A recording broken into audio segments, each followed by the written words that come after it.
guys, Mike Fitzpatrick here again for some winter tips this year around your house. So first thing you want to check for is around the perimeter of your house, any openings, any cracks. This is important at this time of the year because once water molecules get in there, water expands when it goes below freezing temperature, and that'll increase the amount of space in between your walls there. So you want to use a hydraulic cement or any kind of cement mortar put in there. Make sure it's sealed so this way there's no cracks. So that, of course, that repair has to get done. Another thing you want to check for is openings and foundation. So even though this is a concrete pad for a hot tub, you're going to start to see some erosion here from over the years of rain and not enough soil.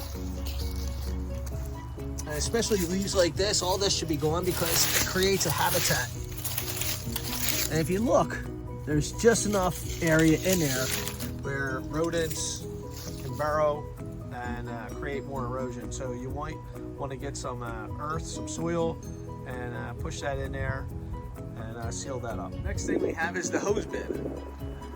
You actually not only want to turn this off, matter of fact, I would take the hose off completely, but in case you still use it during this cold season, there's a main shutoff valve on the inside of the house where you can turn it off and let it air out. So this way there's no expansion, there's no pipes bursting. What you want to do is take a look at any exterior sheds, areas where animals can get under and make a habitat.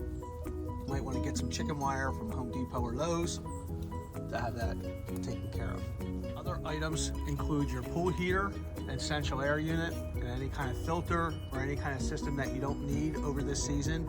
Winterize it, air it out, and then cover it, seal it up. All right, the next thing you want to do is check all your windows, basement, main level, upper level. What you're looking for are drafts, any kind of air getting in. They do have these little kits at Home Depot or Lowe's that you can use to check. Exterior and interior caulk is probably your easiest fix. All right, another thing you want to check for, if you had a problem with carpenter bees, any kind of yellow jackets, flying insects that you know where they were coming from, this is the time to hit that area. This is the time that they're in hibernation. Perfect time to start your treatments and resealing everything. All right, heater and hot water heater. So with the heater, you want to make sure it's serviced. It should be serviced by now. New air filter. Hot water heater. This is the perfect time to flush your system. You don't have to empty the whole tank, but what you want to do is, you see the spigot right here, you want to attach that to the hose, or you want to attach, put a bucket underneath it. If you're going to use a bucket, take about 6 to 10 buckets out of that and pour it out. Same thing with the hose. Let it run for about 2 to 3 minutes. The reason for this is because one of the major reasons how these things blow up, not blow up, but it bust out, is that there's a sill plate in here. And when ions from the public water system come down here, it kind of rusts the bottom part of the tank over the years. And once it gets to a point where it can't, hold the water in, it'll explode and go over all your basement. So by you flushing it out, you're actually taking those ions out. So don't be surprised if it comes out brown. Your hot water that you're taking, like when you take your showers, up from here, not from down here. All right, so 6 buckets of water or 2 to 3 minutes pouring it out. Your shutoff valves will look like this when you're looking at for your hose bib, and you're just going to turn that sideways. Okay, back outside again, and one of the things that you want to do is have a tree trimming company come out and make sure that none of these branches are overhanging on your house, awnings, decks.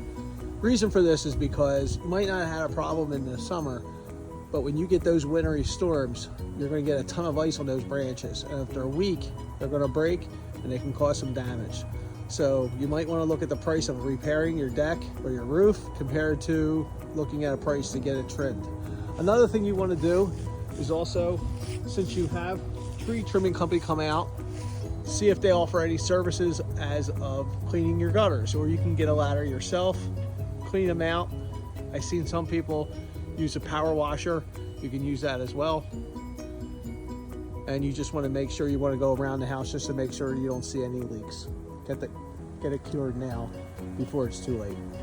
Another thing you also want to do is around any steps, if you have any roughage, like leaves and stuff like that, get that all cleaned out, because if you're ever coming outside in the middle of the night or early morning, you might have a little visitor under here getting ready to startle you. One more thing you want to have is your essentials, like salt from Home Depot, newer shovels and stuff like that. Start putting them in your shed, getting them stocked up, because winter's just right around the corner. A perfect example of procrastination. This is your garden that is no longer being in use.